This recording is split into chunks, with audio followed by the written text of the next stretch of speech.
Hi everyone, good evening. ఈరోజు మీకు ఒక గుడి గురించి చెప్తానండి, ఒక టెంపుల్ గురించి. ఇది మానసాదేవి ఆలయం, విజయనగరం జిల్లా చీపురుపల్లిలో ఉంది. చీపురుపల్లి నుంచి ఒక 10 మినిట్స్ టు 15 మినిట్స్లో వెళ్ళిపోవచ్చు. చాలా బాగుంటుంది, చాలా ప్రసిద్ధమైన కోవెల కూడాను. మేము ఇప్పటికే 2-3 టైమ్స్ వెళ్ళాము. నాకైతే చాలా నచ్చింది ఈ టెంపుల్.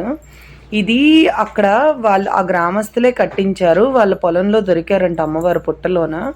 చాలా నాగశక్తి అన్నమాట, నాగశక్తి అమ్మవారు. ఇంతకు ముందు కూడా నా ఛానల్లో ఒక వీడియో ఉంటుంది ఈ దేవుడి కోసం. మీరు ఎవరైనా విజయనగరం పరిసరాల్లో చీపురుపల్లి ఏరియాల్లో ఉంటే తప్పకుండా ఈవిని ఒకసారి దర్శించండి. చాలా బాగుంటుంది, నాకు నచ్చింది టెంపుల్ చాలా. ఇక్కడ ఏంటంటే 27 ప్రదక్షిణలు చేసి ఏమైనా మొక్కుకుంటే తప్పకుండా తీరుతాయంట. మేము నిన్న వెళ్ళామండి, మాకు అమ్మవారి చీరలు మడత పెట్టే అవకాశం దొరికింది నాకు, మా సిస్టర్కి. ఇదిగో నేను, మా చెల్లి, మా మమ్మీ, మా పిల్లలు. ఈరోజేమో అమ్మవారికి పాలాభిషేకం చేశారు చూడండి. ఇంకా మాకు నిన్న నిజరూప దర్శనం కూడా దొరికిందండి. అంటే అలంకరణ మొత్తం తీసి అమ్మవారికి పాలతో అభిషేకం చేశారు. అది కూడా మాకు దర్శనం లభించిందన్నమాట.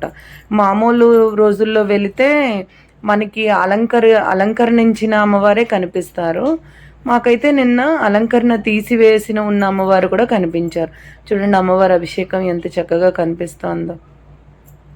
పాలు, పెరుగు, తేనె, నెయ్యి అన్నిటితో అభిషేకిస్తున్నారు. చూడండి అమ్మవారి విగ్రహాలని. నా దగ్గర అమ్మవారివి చాలా ఫొటోస్ ఉన్నాయండి. అది యాక్చువల్లీ మేము ఇంతకు ముందు వెళ్ళినప్పుడువి చాలా ఉన్నాయి, అవన్నీ మీకు చూపించాలనుకున్నాను. చూడండి, మీకు ఎవరికైనా వీలు కుదిరి విజయనగరం దగ్గర పరిసరాల్లో ఉంటే తప్పకుండా విజిట్ చేయండి. బాగుంటుంది టెంపుల్, మీరైతే చాలా ఇష్టపడతారు కూడా. Thank you everyone.